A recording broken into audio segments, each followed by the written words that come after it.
Well, good evening, everyone. Very happy to see such a large crowd. And it's a great pleasure to welcome tonight Emmanuel Faber for this first session of the HEC Talks. You all know that the purpose of the school is very much articulated around impact. And when I think about Emmanuel, I think he's only one of the very few person that I know who has, and will have such an impact on society. Not only because he has an impact on you all, because maybe more than 10 years ago, he started the chair on enterprise and poverty at HEC and then launched a whole movement on social business. Not only because he has an impact on the whole HEC community, because 6 years ago, 100 meters from here, he gave a very inspirational speech that went well beyond the HEC community, because he was very much looked at that time. But also because as a CEO, he really tried to change the rules of the game and created very structural ecosystems that impacted millions of people. He has new activities, and he's leading a very important mission at the heart of the whole challenges ahead. We are very thrilled to have him tonight, I'm sure, to talk about those. So thank you very much for being here. Thank you, Emmanuel, to open this session of the HEC Talk. And now, as usual, I leave the floor to Lucy, because she will give a little bit more details about who you are. Have a great evening. Thanks.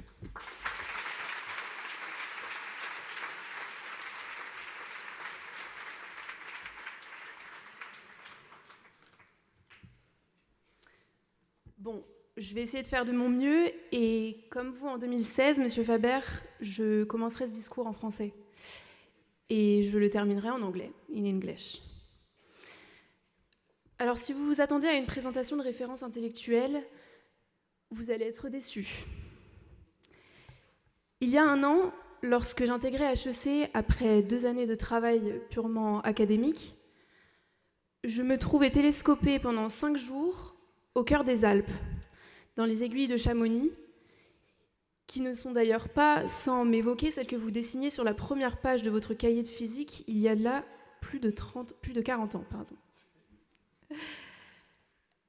Alors là-bas, à Chamonix, une question nous est posée, celle de la recherche du sens, qui est censée imbiber notre horizon professionnel. Malheureusement, ce séminaire n'existait pas lorsque vous, Monsieur Faber, intégrez cette institution en 1982. Alors la quête de sens était-elle aussi présente qu'elle ne l'est aujourd'hui à HEC? Rien n'est moins sûr. Étant petit, vous vous voyiez plutôt historien, philosophe, berger ou moniteur de ski. Mais comme bon nombre de nos camarades, vous rejoignez plutôt la crème des banques d'affaires.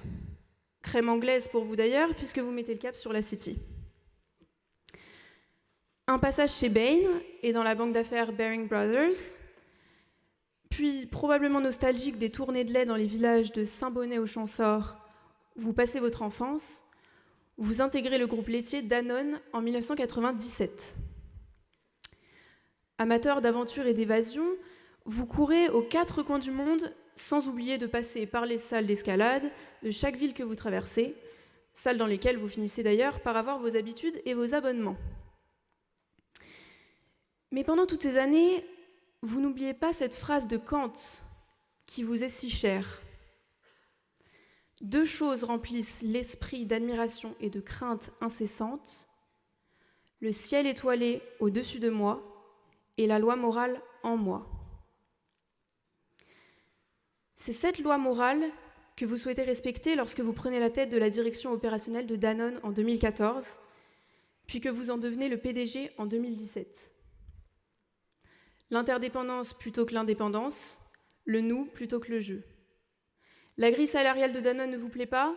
erreur de destinataire, retour à l'expéditeur. Vous refusez de trop faire votre beurre quand autrui pédale dans le yaourt.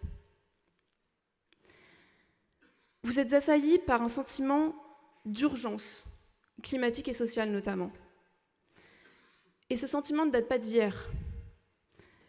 Vous le connaissez depuis votre voyage en Algérie, pays à la charnière entre l'Afrique et le monde occidental, plongé dans le quotidien du seul système alternatif au capitalisme. Cette année passée sur l'autre rive de la Méditerranée, vous en gardez un souvenir vivace et fondateur. Seulement les actionnaires de Danone ne l'entendent pas de cette oreille. Et à l'heure où vous devez faire tourner un géant alimentaire pendant la pire récession de l'histoire, vous payez de votre poste vos prises de position. Retour pour vous donc au pain sec et au yaourt nature, dans l'appartement du chalet de Saint-Véran, où vous réalisez pleinement l'importance de choisir en conscience. Depuis la fin de l'année 2021, vous œuvrez à la tête de l'ISSB pour changer l'ADN de la finance mondiale.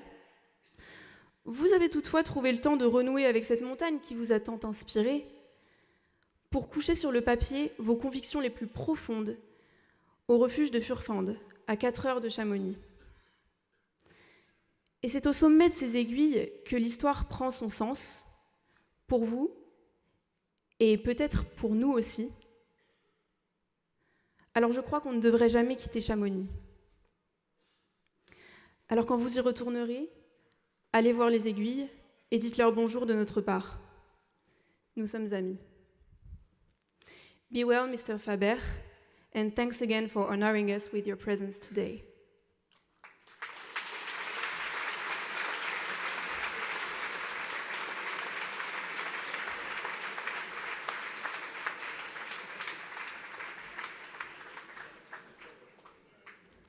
Bon, bah la conférence est terminée, non?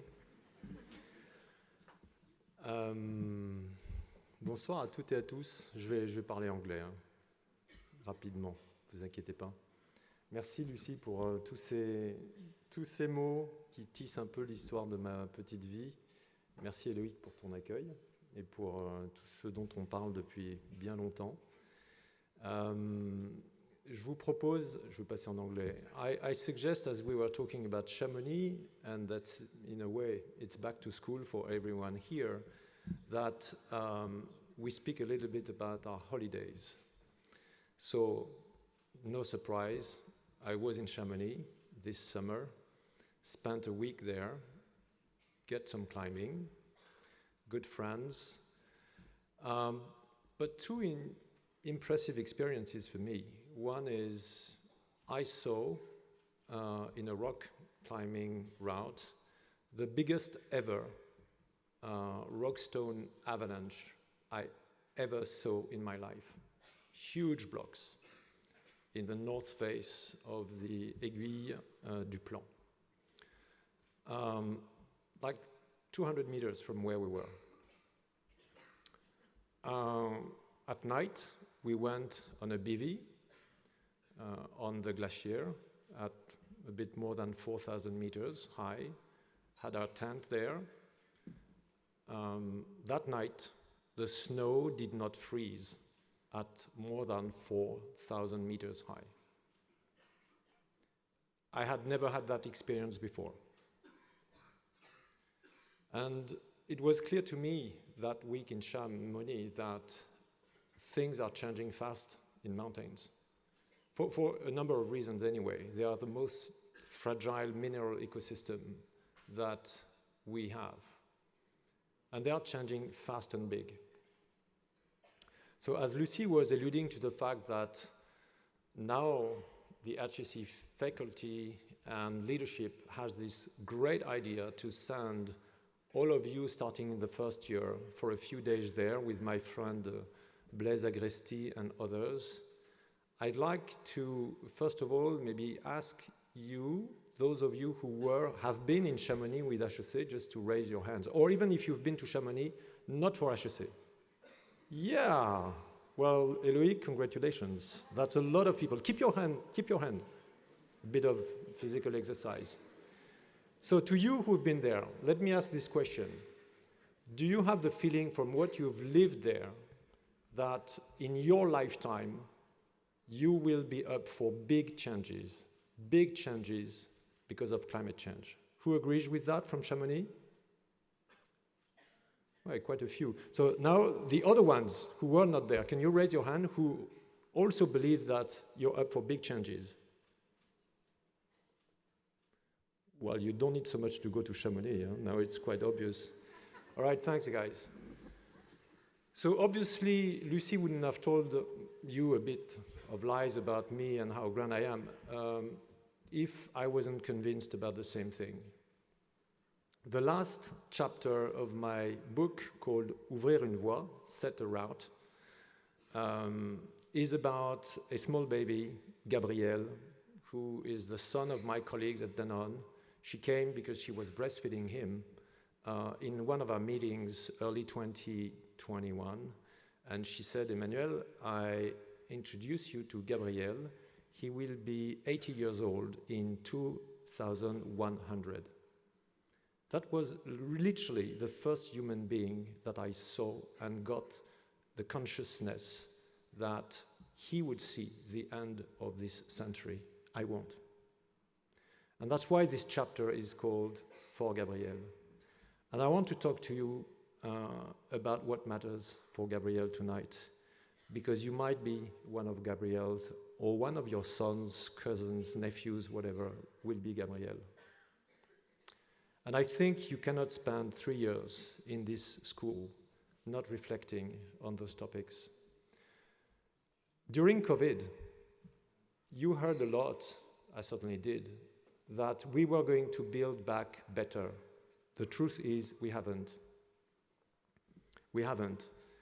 We have economically, politically, rushed back to business as usual, to normal, as if normal would ever continue to exist. We were promised to go back to the happy days. So literally, everyone has been rushing, trying to find back the level of GDP, economic activity, everything that we measure, apparently, economics with, back to normal. No build back better. So, shouldn't we actually do this? And why don't we do this more? Well, there are a number of reasons. First of all, many believe mainstream economics, business people, politicians, are talking about green growth. And I have to say, green growth is a reality. It's a reality. If you take the US example, since 2005, the US emissions of CO2 have declined by 15%, 1.5, and their GDP has grown by about 30%. If you look at Europe, since we started to count 1990, emissions have gone down by 25%, 24%, and GDP has gone up 60%. So it looks like it works. Apparently, it works. But the issue is, it won't work fast enough, not strong enough. Because, first of all, as you probably know, because you've been in Chamonix, we have a carbon budget. We humankind, we all living people and creatures on this earth have a carbon budget. 300 billion metric tons of carbon to be spent before we miss the target of 2 degrees plus. If we go beyond that, at any point in time in the future of the life of Gabriel or yours, we will be above 2 of temperature with very significant tipping points. I won't go through that now. We can discuss about those if you have questions later. But this 1.5 or 2 is essential. That's the lifeline of something that looks like the life of today, even though it will go through big changes. So today, we emit, the whole of us in the world, emit 25 to 30 out of the 300. So it means 10 years of no change, here we are, done, over. The second reason green growth will not be enough is because amongst us, there is Asia Pacific, which is already emitting 3 times more than the US, 4 times more than Europe, and that will continue to grow because China will continue to grow in emissions for a while, because India is going to grow in population. So overall, for the next 5 years, at least maybe 10, Asia Pacific will continue to grow. And Africa, which is only a quarter of what Europe does today with 1 billion inhabitants, they need development, so they will need to grow their emissions. So there is no way that green growth can do the job for us. And actually, if you look at the policy that's in place now in Europe, Fit for 55 is calling for a reduction of 55% of emissions by 2030 compared to 1990. As I said, we did already 25%, so there's another 30% to be done in 7 years. You do the math. That's about 4 times faster than the previous pace of decoupled green growth. So green growth is a fundamental. It's difficult, it's doable, a lot of people are doing it, we need to continue that. But there is no doubt that we need to go much beyond that. So why don't we go beyond that despite the evidence? Well, let me simplify. Selfishness. One of the critical reasons is very simple. It needs decisions, tough decisions being made by elites. Elites are those who, like me, like maybe a lot of you in the future, will be best protected against climate change. You have no interest in changing because you put at risk your way of life now. You put at risk your power now. So if you're interested in keeping your power, your money and the rest, you don't change. Elites, whether politicians, multilaterals, business people, that's the situation. Why don't we go further? Fear.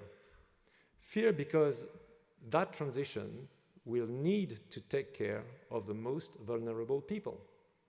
Otherwise, it will be simply impossible. You can call these social tensions, whatever you want, it will just not fly.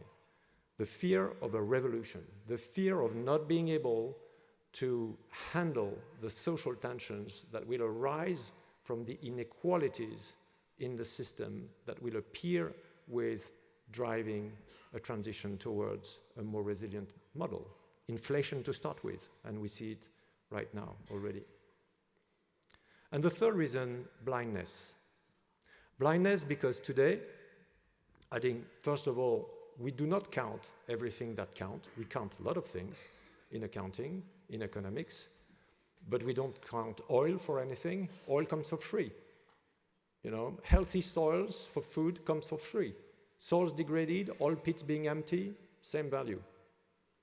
So hard to believe that with that, we can have an accounting that really extrapolates and allow business people, leaders, policymakers to take the right decisions. We are not costing the earth. We are not costing people, the energy, the talent of people either. So this is what Lucy referred to about our work at International Sustainability Standard Boards of the IFRS Foundation. We are working, huge collective work, on rewriting economics for capital markets that will allow to take decisions on the basis of externalities like climate, water, biodiversity, and social issues, in order to make sure that we don't stay blind to that. Because if you stay blind, all of you, when you are going to be a leader in business and policy making or whatever else, you will just not make the right decision for the future. And the other reason we're blind is because if you go and see on the Minister of Finance website the definition of competitiveness, it says the ability of a company or a country to compete. Great. How is it measured? Cost. I won't ask anyone to raise their hands, but I don't think that many of you would agree that competitiveness is all about cost and only costs. Without another definition of competitiveness, there would not be luxury industry, there would not be watch industry in Switzerland, there would not be banks in London, there would not be trading companies in the Netherlands, or machine tool equipment experts in Italy, or in Japan, by the way. So the notion of competitiveness that your generation needs to embark in the future is not cost-based. It's a matter of the ecosystemic resilience of the company, of the country, of the city for which you will work. Resilience is the new efficiency in this world.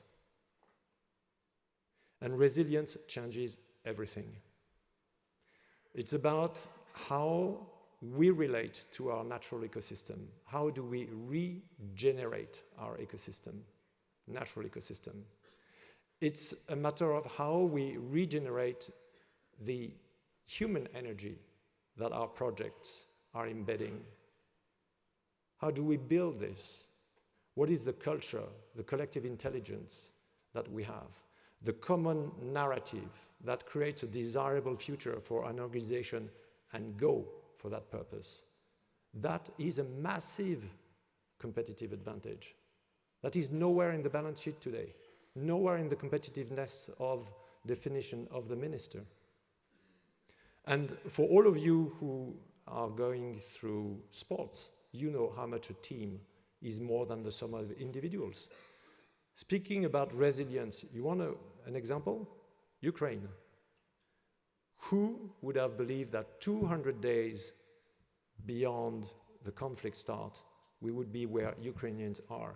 You want to see an example of resilience? Look at that. You want to see an example, another example, climate change related or whatever collective? Tokyo. Fukushima 2011, I think, Fukushima accident in the nuclear power plant, the whole Tokyo area cut out of power. The government asked the 32 million people living in Tokyo to restrain by at least 15% in their usage of power the next summer compared to the previous, because there was too many shortages in energy. Well, guess what? Because this is Japan, because this is Tokyo, because this is collective resilience of those people, they actually reduced their energy consumption, their power consumption, by more than 20%. In 3 months, 20%. Yet taking care of the most vulnerable, the elderly people, the heat waves, and all the rest of it. So the incredible ability of human beings to connect together, facing a difficulty, in particular where the odds are against you, against us, is huge. That is where, in the future, we will be able to find the resilience which is needed to face the climate change issues. So yes, there will be big changes.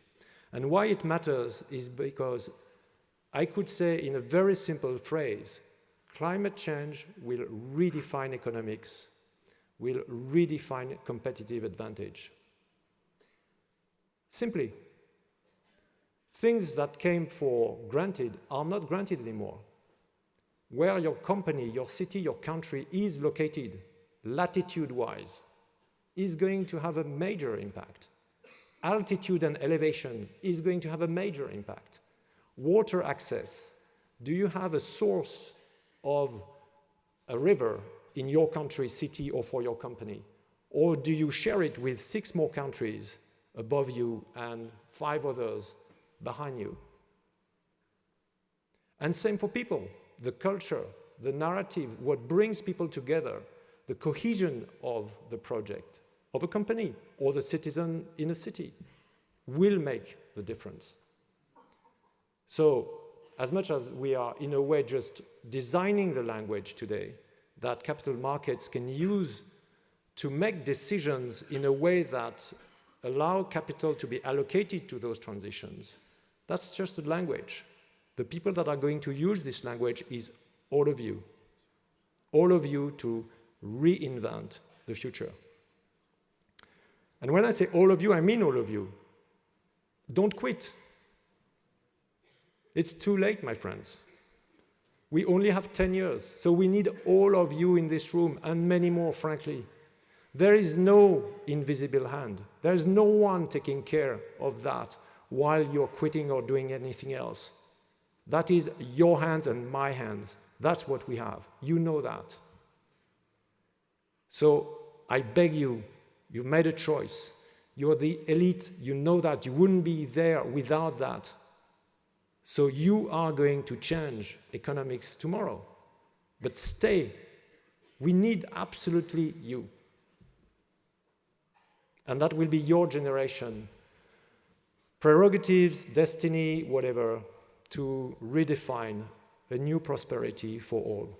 Thank you.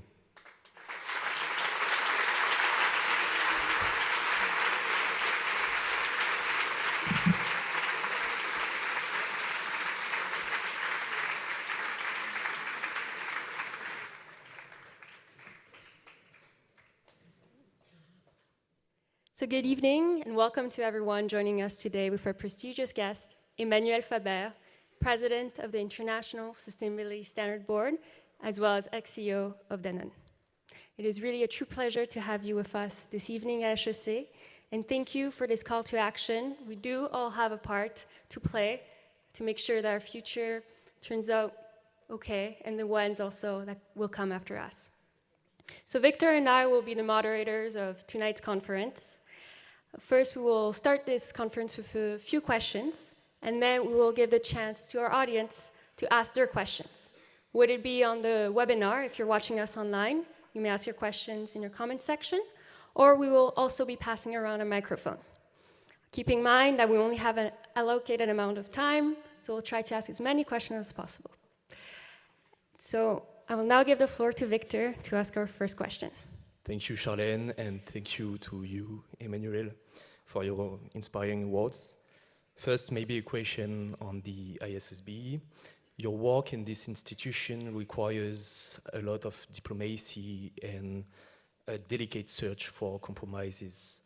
Are you satisfied so far with your progresses, and how do you react to the critics saying that the ISSB seems to seek the lowest common denominator in setting new international standards, also mentioning the fact that those standards are interesting only on financial materiality and not double materiality? Well, thank you, Victor, for the question. I hope most of you can grab what Victor was trying to say here, but I'm not sure. Essentially, the question around this is twofold. How do we progress? And the angle that we have, which is to speak the language of capital markets, is that enough? Or should we go beyond that language and also making sure that companies disclose impacts that might be of interest for NGOs or policymakers, and not only for the decision-making of capital markets participants? That's what is called full materiality. The reason for the question is because there is one area in the world, one only, which is Europe, that has chosen to go in a regulatory route and impose full materiality, which is in essence a set of standards on the whole spectrum of sustainability for corporates to report on, whether they matter for their investors or their bankers or their business model or not. So it's not for companies to decide what matters and what doesn't. The whole philosophy of the IFRS accounting system, which is in place in 144 countries, I think, in the world, including Europe, of course, is the notion that companies, leaders, CEOs, CFOs, and boards are the ones who establish what matters and what doesn't when they report. They report on accounting on that basis. That's a fundamental of IAS 1. And so we rely on the governance of the company to ensure that what it chooses to disclose truly matters for the decision, because investors cannot be sent, investors who would have, 10,000 companies in their portfolio cannot read 100 different disclosures as would Europe is doing right now. For that decision, they can't. They need to have the 20 decisions or the 20 information that really matters for their decision, vote or investment or capital provision for that company. So this is why we're doing that. And I'm very clear on where I am on this. I support as a citizen what Europe is doing right now. But only jurisdictions, countries can decide that. We cannot. What we can do, though, is that, in particular on climate, but on many other aspects, no one can succeed alone. Europe can have the best rules of disclosures they want. Even our carbon adjustment model at the frontier, which I support, which I've been talking with a number of European parliaments and commissioners for like maybe 7 years now. So I'm totally supportive of this. But what is missing today is multilateralism. There is no multilateralism anymore. What was achieved at the COP in France, 21, we would not be able to achieve today. WTO, is not moving. You see the world fragmenting all over the place, and we will not win the climate battle without multilateralism. So where capital markets have really something that they can bring is that they are the natural link by definition of globalization. They connect all the economies around the planet. Some investors have holdings in 100 countries. Some companies like Danone had businesses in 100 countries. So we connect all these countries, and we can be in our own remit of moving capital allocations, not designing policies, moving capital allocations, an incredibly powerful enabler for jurisdictions like Europe and maybe others one day that have, but Canada has another one, and New Zealand has another one, Australia is doing it, etc. A policy to establish their net determined contribution on climate. So it's a matter of complementarity and not being opposing. And by the way, on specifically climate, we are broadly aligned with Europe. Sometimes we are more demanding than Europe. Sometimes Europe is more demanding than us. And there is a work of alignment right now. You're asking how things progress. To ensure that we simplify the life of people, companies that will report and investors and others that will look at this. We need to absolutely stop the fragmentation of ESG metrics and sustainability standards, because that is the greenwash. I mean, that favors greenwashing and business as usual, whereas what we need to have is a common language for companies to report to their stakeholders, starting with investors and bankers, so that those can see what the true risks and opportunities for climate change are, transition risks, physical risks in the business model of companies, and they can decide to price at which they want to bring that money to these companies. At the end of the day, in a few years' time, my mission is to ensure that companies could do or would have to do carbon warning as much as they do profit warning today. So that's a complementary, not opposing and not identical work to what the EU is doing. Very interesting, thank you. So now moving on to our next question. As shared in your books, you're very committed to environmental responsibility and social inclusivity. Your role in the HEC Inclusive and Social Business Certificate, as well as your refusal of your generous retirement package during your time at Danone to favor employee shareholding, are only a few examples of your commitments. You also led Danone to be one of the first enterprises of the CAC 40 to become a company with a mission. So now the question is, could you share with us the main pain points that is experienced by major corporations in the execution of the needed transition of their business model? And also, how should these pain points be addressed? Thank you, Charlène. So I think I could start with the fact that change is hard for any organization, actually anyone, but that's part of life. I mean, the process of life is about change. And so most of the question I think, lies into, first of all, having the vision. I was talking about being blind, but you know, one day recognizing what the issue is. It took me literally, I think, 15 years, 20 years before I realized that climate was going to be the topic, and that with a dairy company, we were an actor of that, and that the carbon should not be emitted from the soil, it should return in the soil for soil health. So suddenly, you know, I realized that in 2005. It took me 4 years to bring that to a level where we made a decision to change, and we put, you know, incentives for all team leaders in the company about carbon reduction, design indicators, IT systems to measure, you know, the carbon footprint, etc., etc. So it takes time, and you first of all, you have to have this, you know, awareness, awakenness to what another side of reality is.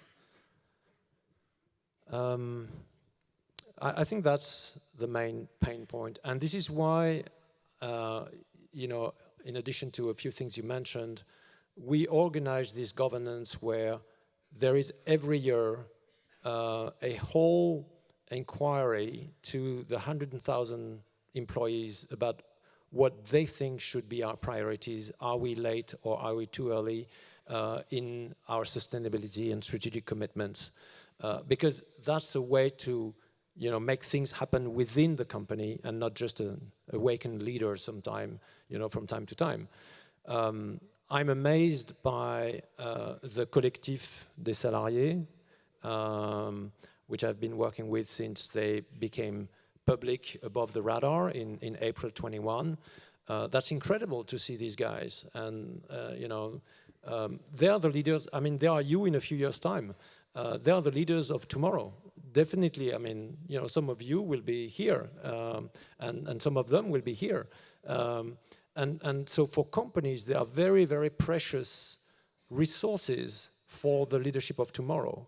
And yet, this Collective for Climate, which started in France, now you have more than 100 of them in 100 companies, they are challenging their management about strategy.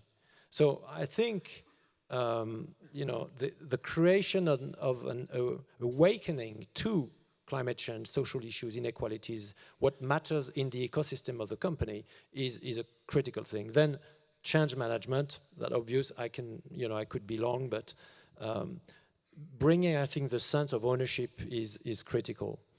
And at the end of the day, amongst the impediments, I think, you know, as much as I proposed, or I think, you know, really prayed you and begged you for staying in the transformation that we all need to go through as leaders. Those leaders of tomorrow, they cannot be blind, they cannot be afraid, and they cannot be selfish. And, you know, one of these three is always there when there is an accident about change in a large corporation, and I think that's the same in any large organization. Thank you, Emmanuel, for those insights. Regarding your book, Ouvrir la Voie, you emphasize the key role of awareness, and especially awareness towards climate change. This past summer, and in particular in France, we experienced intense heats and forest fires that have induced a lot of reactions and little actions. If awareness is going to be one of the key triggers for transition actions, how do you think employees should be supported and trained within companies at their levels to bring those actions? Well, sorry, Victor, because I think I touched on this on the previous question, but I will repeat again. Education about climate change is absolutely fundamental. Don't think that it's obvious because you've been to Chamonix and maybe you are awake in that. You know, it's not because people are stupid or they don't care. They simply don't know and they don't understand. You know, they don't relate to what is happening. You've seen that in the media very, very recently. Some people are just not eyes open, in that. And I think, therefore, that the education of employees is critical. And again, I would repeat, if I think about who are the agents of change today, I would put number one, employees. I've tried with consumers. Many companies do, B Corps, etc., etc. It's niche. It will grow. It will grow. I have no doubt, but it's still niche. Shareholders, I wouldn't say we're taking care of them, but we are. And I can tell you that I know a lot of shareholders, investors, bankers that are truly concerned about this. Just let me add one thing. The Financial Stability Board of the G20 that was created after the crisis, the Lehman Brothers financial crisis in 27-28, has now taken climate as part of their mandate. So I'm reporting to them, very often, because they want to see where we are. They're asking the same question: what's the progress? When do we see the standards coming, etc.? Because they want to be able to test the portfolio, the temperature of the portfolio of banks. At the end of the day, it means that maybe the Basel Committee that looks at the ratios of capital for banking activities may impose a higher ratio when you have a higher temperature in your portfolio, because your business is at risk as a bank, if that's the case. You may either lose a client or a client not being able to pay you back. So it means the price will come. The system has started. We still need to define the language to make it done, etc., etc. But I think this is coming. Boards is where there is a huge work to be done. Most of, number of boards are of the previous generation. PwC ran a study last year in the US where they found out of, I think, 700 C-suite level, executive committee level people, 80%, 79% exactly of them said their board was far ill-equipped when it came to understanding what matters in terms of sustainability and climate for their company, the board of directors. So huge change to happen here. But the most awakened people in these organizations are your generation of people, including the collectives I was just mentioning. So for me, the critical agent of change are the employees. And it's not only a matter of age, it's a matter of generations, because I can tell you, and you're saying that, the fires all over the place is creating global awareness, is creating general public awareness. And no one will now, I think, for some time, understand that water is for free and you shouldn't care about it anymore, because we've seen incredible things. I mean, who could have thought that because of the elevation of temperature in a river, we would have to stop, electrical power and nuclear power for cooling down reactors? We had to, and in turn, electricity is what powers greenhouses for salads, so we'll miss salads. Okay, so all these interconnections are things that people gradually get to understand. And where they spend most of their life is in their company. And so fundamentally, yes, education is critical. And again, when HEC is providing that kind of education to people like you, I think it's a blessing for the future. Thank you. So now, using awareness as a segue to our next question, I personally became a bit more aware of the regenerative agriculture while reading your book. And so let's move a few years back when you were working at Danone. Can you tell us a bit more about this practice and whether alternative practices such as agroecology can be sustainably integrated into the business models of multinationals, especially in a highly competitive labor market? Yeah, that's obviously a tough question. First of all, I think that agroecology and agroforestry models of regenerative agriculture have been there for decades. labs unknown in France, in Kenya, in Indonesia, many places.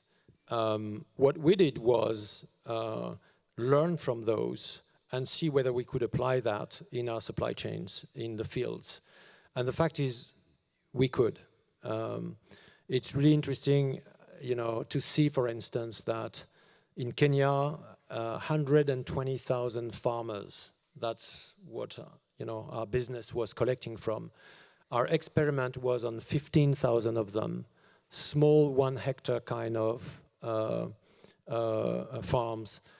By changing 3 or 4 things in the agricultural practice, we were able to raise productivity by 3, to sink carbon in the soil and get carbon credit. And while doing this, save about 30% of the water that they were using before that.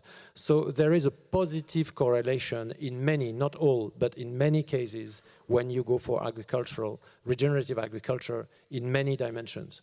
The big, indeed, difficult thing is what you mean about what you're saying about competition. And one thing I can say is that we created a coalition for regenerative agriculture.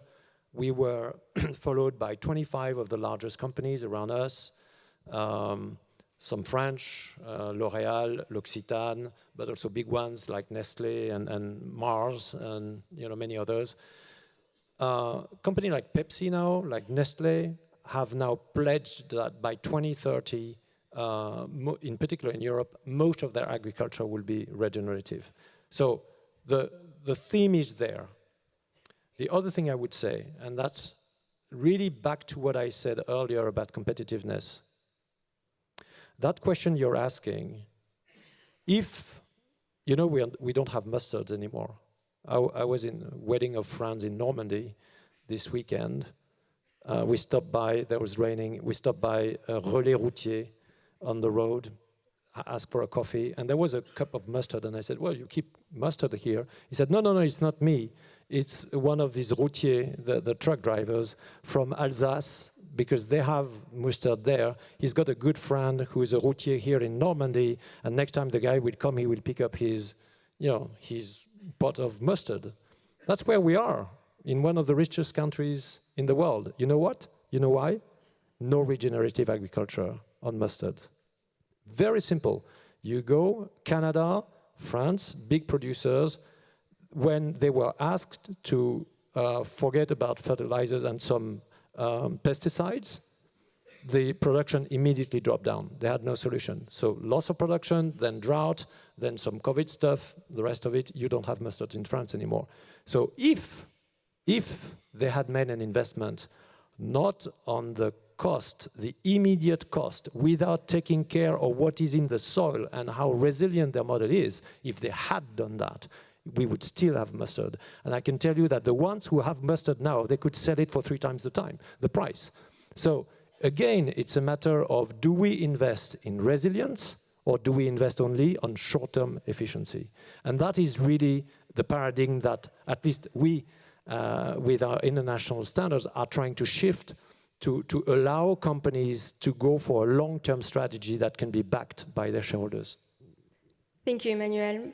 Very interesting. So we've already received a few questions from our audience online, and I'm going to read this one.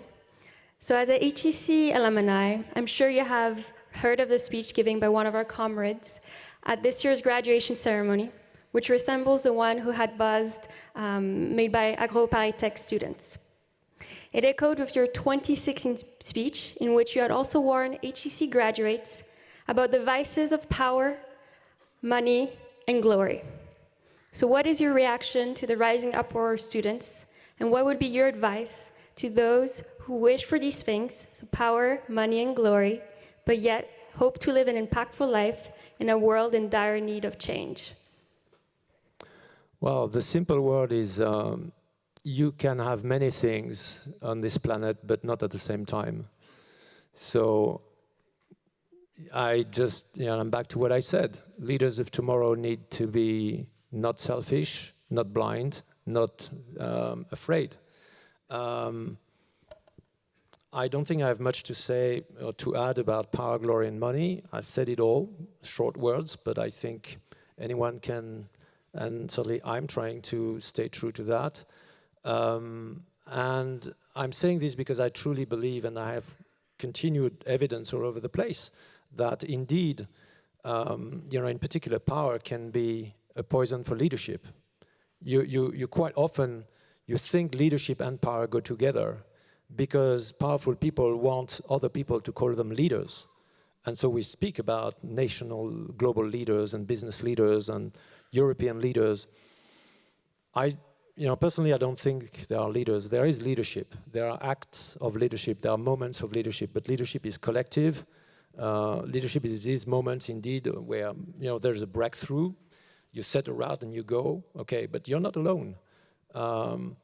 So I think now to those students that are thinking about quitting or that are calling for their the friends to quit, first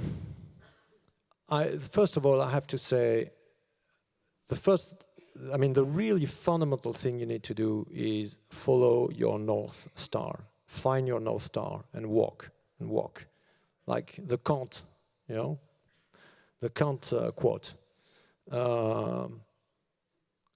But, what is the process through which you have decided that this star, as opposed to this one, is the one I want to follow, that will lead me to truly be the person I'm called to become? I want profoundly to become, and I may not even be aware of that, because, I came to HEC by chance.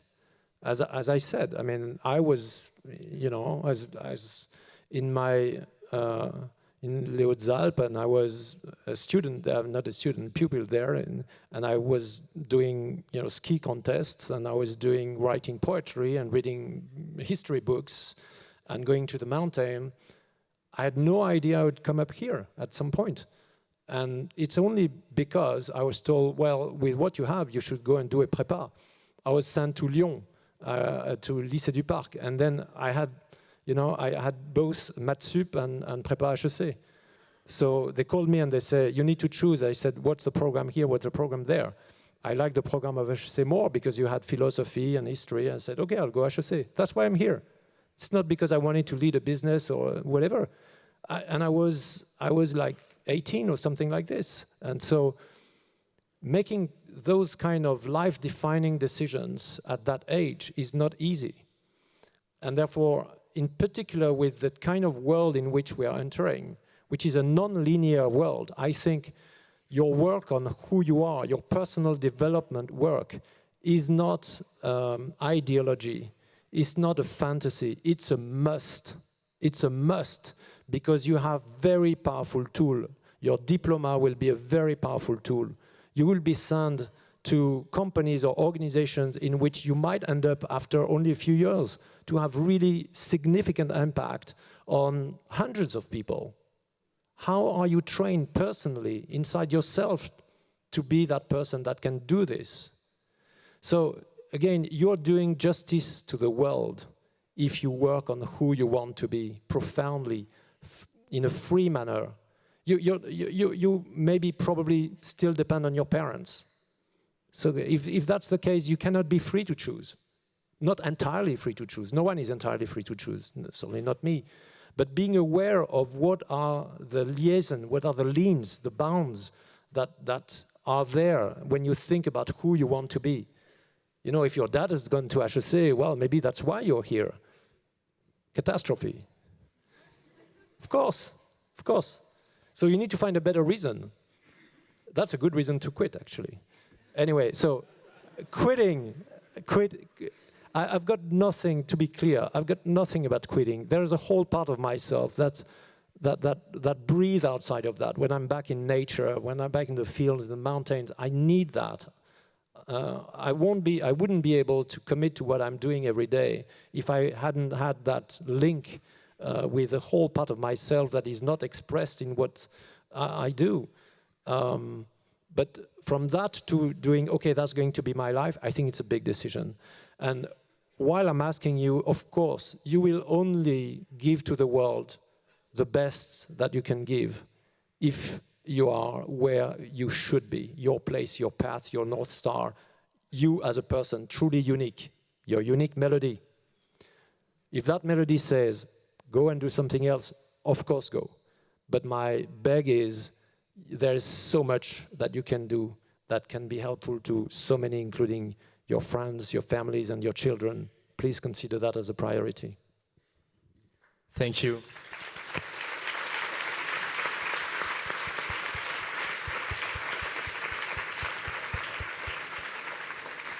So this is a beautiful conclusion for the first part of this conference. We will give the floor back to the audience, but first we are lots online on LinkedIn, Facebook, YouTube. So those online, don't hesitate to ask questions and we will take as much as we can. So first, does any one of you in the audience have a question for Emmanuel?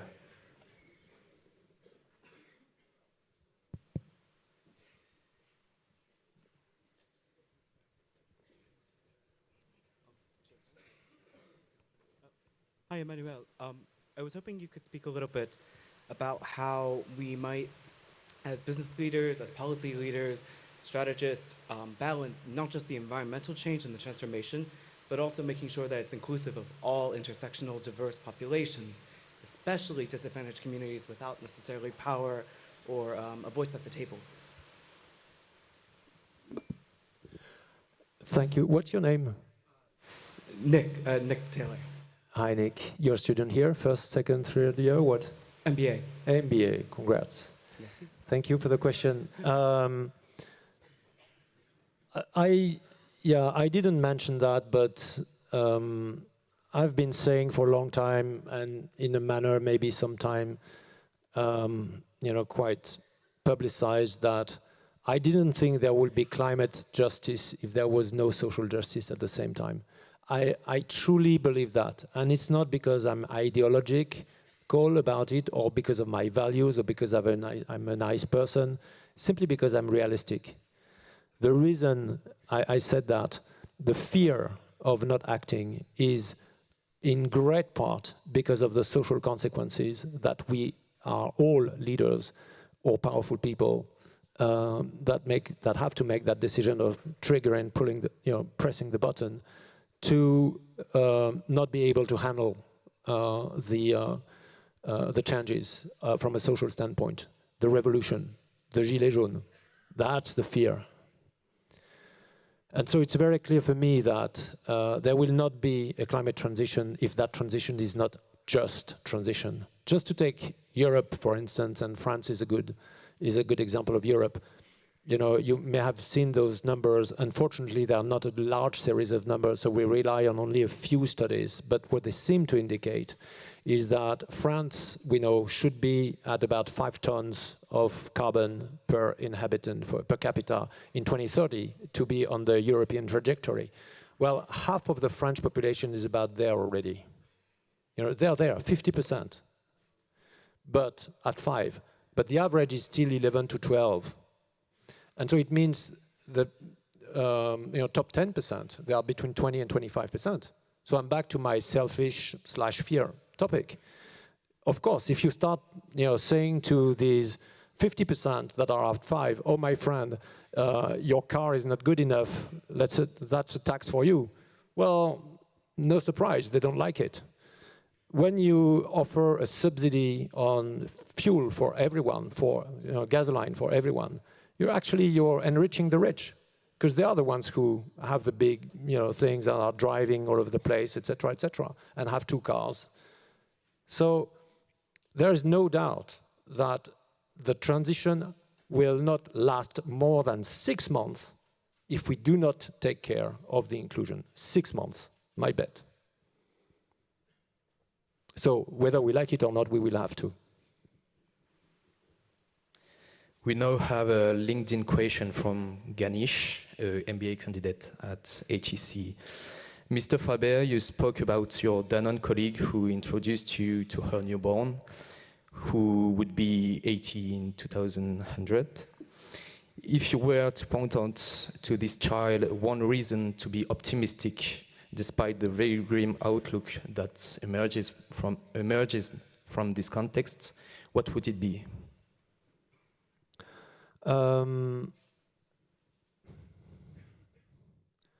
I think that if there is one thing infinite, maybe, on this small planet, that's human imagination and ability to invent.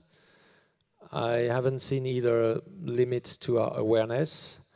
I've seen examples of how mental awareness and other forces are at work that we don't even see or know. You know, you see I don't know if any of you have seen Shaolin monks, you know, dancing and just doing these incredible stuff that they're doing with their bare hands. I mean, there are energies that we haven't even understood what they are, and they are yet here, and some very advanced people have been able to manage that. That's the first thing. So there's a huge amount of things that beyond the rational theories that we have are there. Another reason for hope, capital markets seem to be driven by the moon cycles. I know it's a surprise, but there are some very, you know, serious studies being made 15 and 10 years ago that show that. And why would that be a surprise? Capital markets are just the addition of behaviors of all of you if you are the traders on the market. Even if you want to get rich, your decisions are fundamentally related to things you're not aware of. That's why it's useful to be aware of things. But your unconscious is depending on many things. Why would the moon, you know, attract the surface of the ground by 70 centimeters every night and would affect everything except the capital markets that are beyond that? I mean, that's just nonsense. So of course the moon cycles exist. There wouldn't be the Monday blues on the stock markets. The Monday blues is a reality, and the Friday ups is a reality, because people are just happy they go home. Then another good one, testosterone. I got a good friend, not good friend, someone I know, who was, I do respect him, simply I don't meet him so often. He was the head of Goldman Sachs trading desk in New York, and then he decided one day to go for a PhD, stopped everything. His name is John Coates, he's a Canadian, or British. He went to Cambridge, neuroscience, PhD, and he applied his neuroscience to populations of traders. He found out a direct correlation between the amount of alpha they were getting and the level of testosterone in the morning. Some of you are in finance, you know what alpha is. He looked at the beta, the implied volatility, VX, in the market. It was directly correlated to the cortisol level of the traders. So his point about financial regulation is simple. Stop all these, you know, things. Just test your testosterone level and cortisol of traders in the morning. If they are below a certain level, they can trade. Above, they can't. You have the same in, you know, cycling and everything else. It's called dopage. So again, I'm sharing this because there are so many solutions that we have just not looked, because we are so attached to this idea that economics is about math and more math, etc., etc. We are not rational individuals. We are not rational beings. We all know that. We pretend we are. You know, we are dressed with nice suits and shirts because, you know, that looks like we're rational and serious and responsible people. No, life is much bigger than this. And I'm back to what I said. Climate change is going to reshuffle entirely the competitive landscape. Those who will thrive, not survive, thrive in the future will be the ones that will be probably much more sober in their dependency on natural resources, much more clever in their way of sharing those and sharing many other energies that we need. Collective intelligence, much more than the pyramidal structure that we have everywhere in place, because we haven't invented more than today. So, yes, climate change is going to be hard, but I have no evidence that beyond everything that we've said sort of reasonably so far, there are not many more solutions that are coming, and that if you think about it in like a century or 80 years time life, I hope that humankind will gradually progress toward that. Thank you. So now we'd like to turn to our audience for maybe another question. Hi. I had a question because you were talking about, like here. What's your name? Emma. What do you do? So you were talking about sustainability reporting before, and we know that in this particular field of the corporate world, the international misalignment is evident. Do you agree with the statement that the European Union is much more focused and guided by green transition, while, for instance, the US are more guided by allowing a better decision-making process for the investors? Can you just repeat the last bit about the US, so that I'm clear? That the US are regulating this aspect of the corporate world in order to allow a better decision-making process for investors. Yeah, I would agree. And I think, as I said earlier, Europe is the first, for the time being, the only. I think others will follow with taxonomies and things like this that will drive from a regulatory standpoint. But yes, the US is really on the side of bringing those externalities into the language and therefore the decision-making of investors. That is right. Yeah. So maybe another question from the audience. There are several, yeah. Okay, thanks for your speech. So you talked about us finding our star and then reinvent the future. So you started your career as a consultant at Bain. My question is, would you redo the same choice? And yeah, that's it. Yeah, maybe yes. Maybe yes. I find it an incredibly powerful learning experience on corporate strategy and tools. I had learned a lot from a man whom I know a lot in this room. Where is George? Georges Blanc, who is here. The best corporate strategy teacher I've ever seen. That was back in the 80s, taught us a lot. He's a very social guy and had a lot of social issues in strategy. So I learned a lot, but I decided that I also needed to see the Anglo-Saxon side of things, and I learned a lot with Bain. I left Bain quite early, went to investment banking, as I said. I wrote a book in the middle of my investment banking thing, which was a series of reflection for myself about the surprises that I had. It was also already about Kant, by the way. And I went to see my manager in London and told him, I'm going to publish that in HEC in France. If you want me to leave the bank, I will leave. And the guy said, no, we'd like you to stay. So I stayed for another year. But I then decided to go because I really wanted to, I had seen how powerful this was, and I keep having that experience in my baggage today, because I'll tell you one thing, I think you can only change things from inside if you know how they work. Frankly, there is not, I don't know, maybe, there's only a fraction of what we have done over the last 15 years that I could have done if I hadn't been a CFO before for a long time, understanding what investors and bankers want, what is the passing bandwidth, the opportunities when you have them, you go, and how big or small you need to go to assemble the consensus around you. So these were learning moments, incredibly powerful for me, that I have then tried to use to get things changed. So maybe is the answer. So now we'll take one last question from the audience before concluding this conference. Hi, good evening. Thank you very much for this stunning presentation.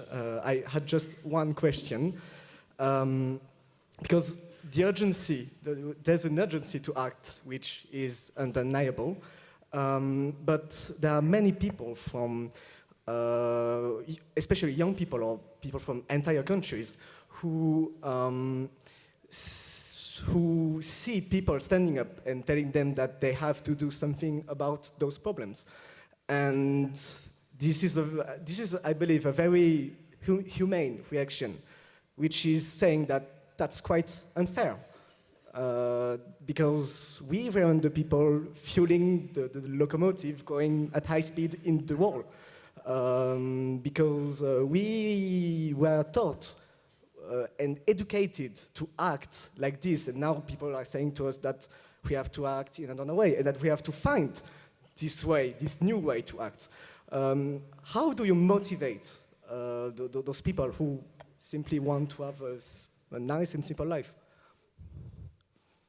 It's a good last question. Yeah. Well, first of all, thanks for asking. First of all, I'd say that what I said earlier,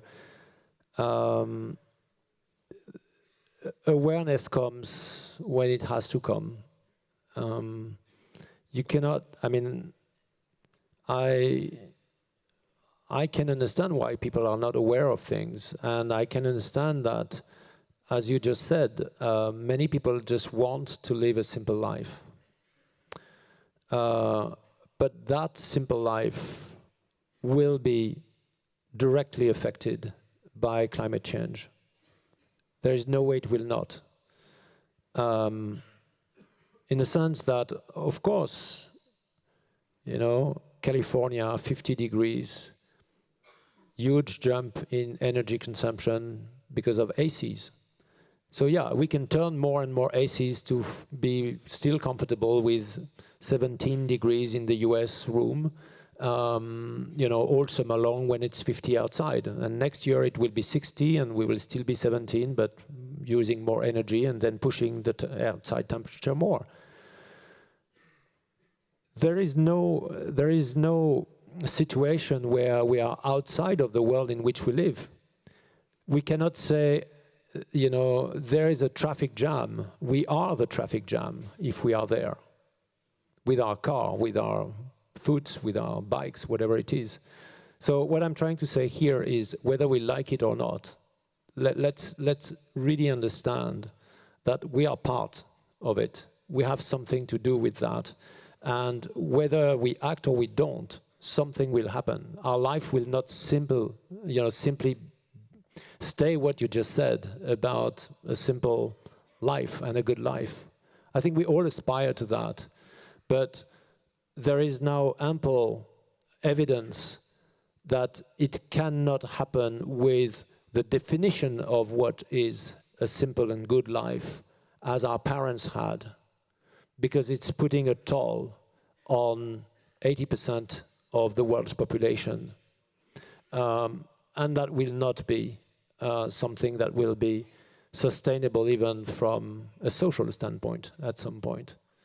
So life is unfair.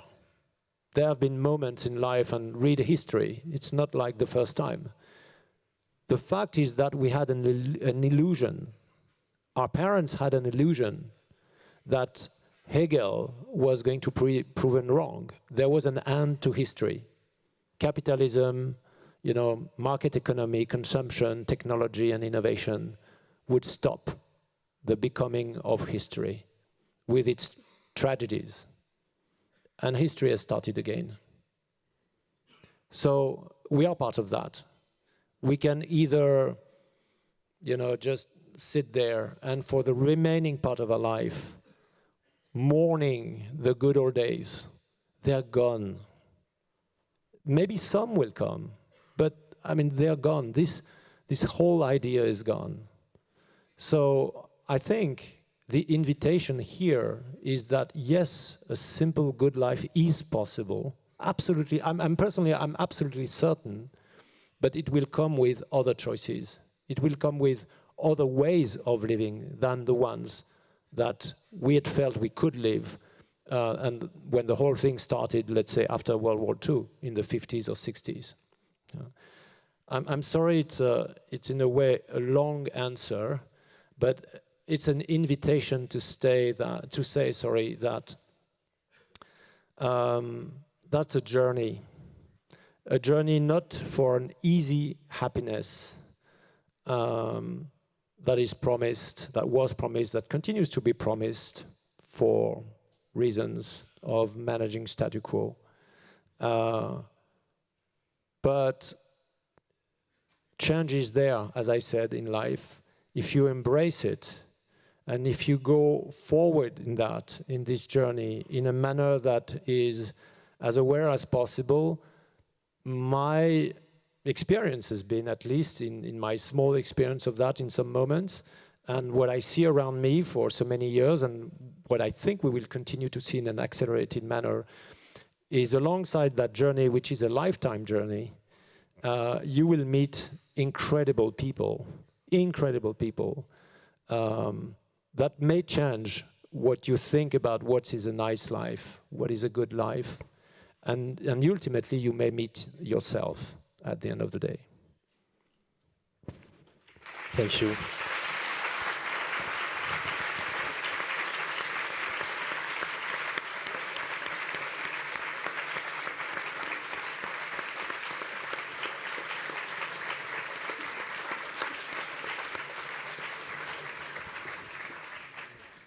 Okay, thanks again, Mr. Faber, for honoring you with your presence tonight.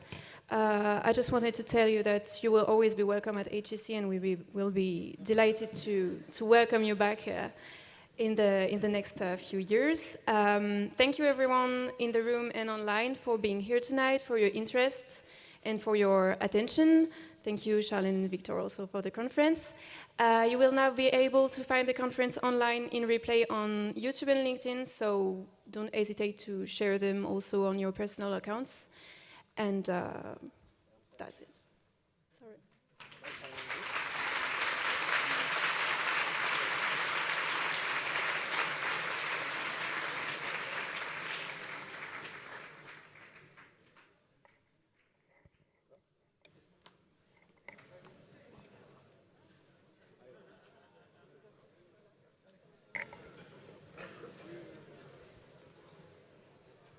Merci à vous, les amis. Merci pour vos questions. Oui, exercice. Désolé pour la petite répétition, je n'avais pas compris exactement.